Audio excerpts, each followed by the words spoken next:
Hello, audience. Mr. Z here. Just kidding. Actually, it's me, Josh, over from Josh Sullivan History. So here's a thought. What if Germany never existed? Or more accurately, what if they never united? For several hundred years, Germany had been divided among a ton of smaller German states, and there wasn't really a concept of Germany. It wouldn't be until the early 19th century that Napoleon's European conquests would instill a fervent nationalism in all the countries he would invade. For the Germans in particular, Napoleon created the Confederation of the Rhine in order to better protect them from their allies. The Germans absolutely hated their French occupiers and their snail-sucking, frog-cooking, garlic stench. So they started to see themselves as one people. After Napoleon was defeated, many German nationalists made a push for a united Germany, but instead, the German Confederation ended up being established, which was pretty much just a loose alliance between all those smaller states. However, in 1848, after a revolution occurred in France, which toppled the French monarchy, again, revolutionary fervor spread across Europe, particularly to Prussia, which led many German revolutionaries and nationalists to once again make a strong push for unification, but it didn't work. It wasn't too long after these revolutions that Otto von Bismarck, a staunch German nationalist and monarchist, who really wanted to have German unification happen, entered the picture. Bismarck waged several wars around Europe. Firstly, in Denmark, in order to take the lands of Schleswig and Holstein. Secondly, in Austria, to secure dominance over Germany. And lastly, against France, in order to convince the southern German states to unite under Prussia. Now, there's plenty of ways that Germany could have never united, whether it be having it so that Napoleon doesn't take over Germany, the 1848 revolutions don't spread to Prussia, or simply none of this happens. Those are all pretty lame ways of doing it, so let's do something better. But before we get to our scenario, let's look at some details. On May 7, 1866, while Bismarck was brewing up what would become the Austro-Prussian War, a man named Ferdinand Cohen-Blindt, who thought Bismarck was about to cause a civil war amongst the German states, I mean, he's not wrong, shot Bismarck in the back. You see, in our historical timeline, Bismarck was able to survive this assassination attempt, but in this alternate timeline, Bismarck is fatally wounded and dies. Bismarck's death would likely have the Prussian government immediately panicking, because without Bismarck to finish executing his master plan, Prussia would be in an extremely dangerous position.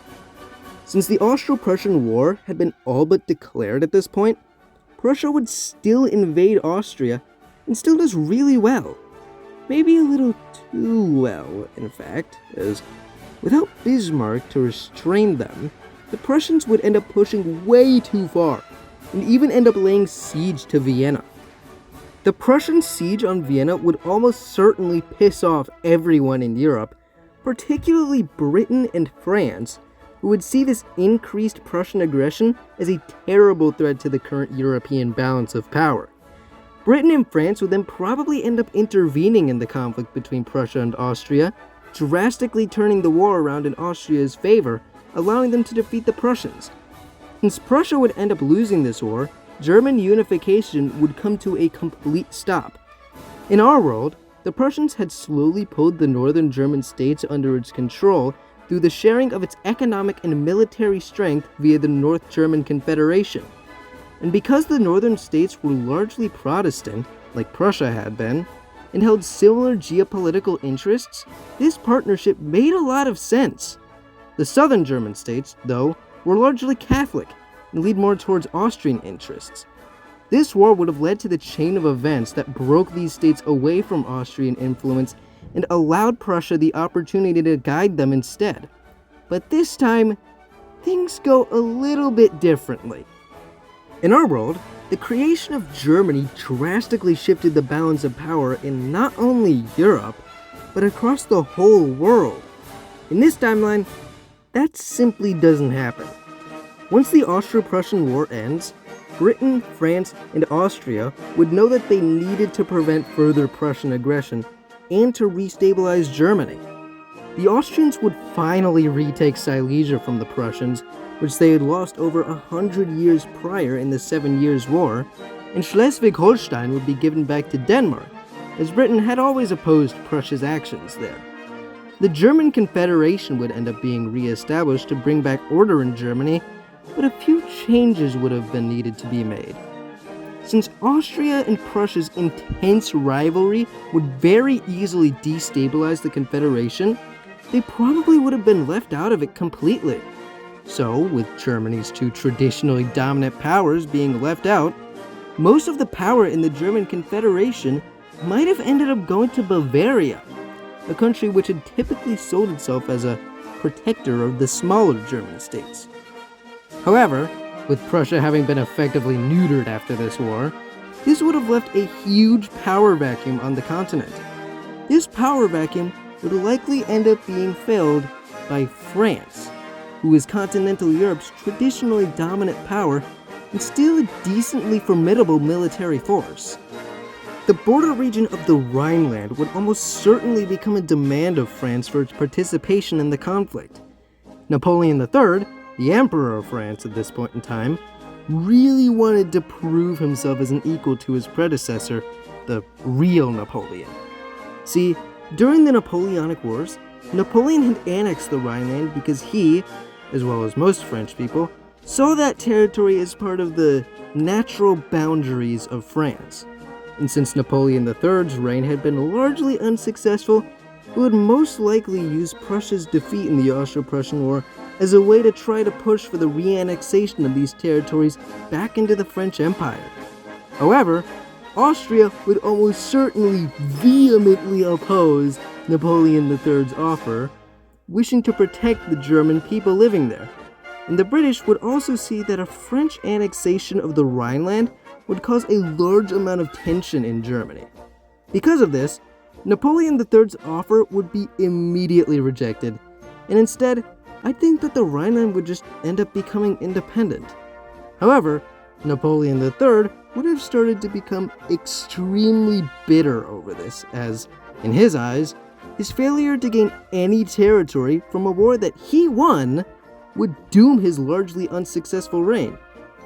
This dispute over the Rhineland would cause a wedge between Britain and Austria and France, even leading to the French starting to feel like the Austrians betrayed them, creating even more tension. All of this tension would come to a boiling point when Napoleon III, in complete disregard for their previous treaty, invades the Rhineland.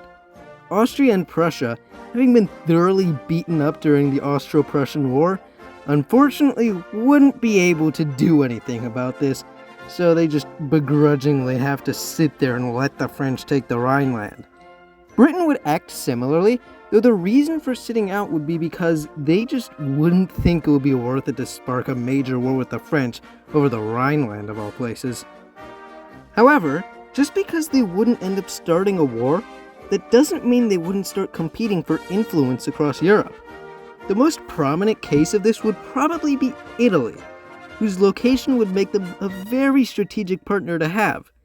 Since the French would have sided with the Austrians, who were pretty much Italy's arch enemy at this point, during the Austro-Prussian War, this definitely would have soured Italy's opinion of the French. The French, however, would try to fix their relationship by promising the Italians a bunch of Austrian lands that they wanted. The British would pull something similar, promising the Italians the lands of Savoy and Nice in case a war ever broke out across the continent. Eventually, though, I do think that a war would end up happening over the dispute over the Rhineland. And if Helmut von Moltke the Elder is still serving as a Prussian field marshal at this point, if he'd even still be alive, then the French would be easily defeated in such a war. The French military was outdated, and their troops moved way too slowly, so they would be easily swept out of the Rhineland by the quick and notoriously efficient Prussians, if they were given sufficient time to recover and the French failed to advance in time. You can thank me later for not making a French surrender joke right there. Anyways, after the war would end, the largely German region of Alsace-Lorraine would probably be given independence and join the German Confederation. The French, in their typical French fashion, would end up having another French Revolution for the millionth time, and overthrow Napoleon III, replacing him with the Third French Republic. Austria and Prussia, now knowing that they shouldn't go to war and being removed from German politics, would shift their political focus elsewhere, with Prussia now focusing on Poland and the Baltics, while Austria focuses on the Balkans and the Mediterranean.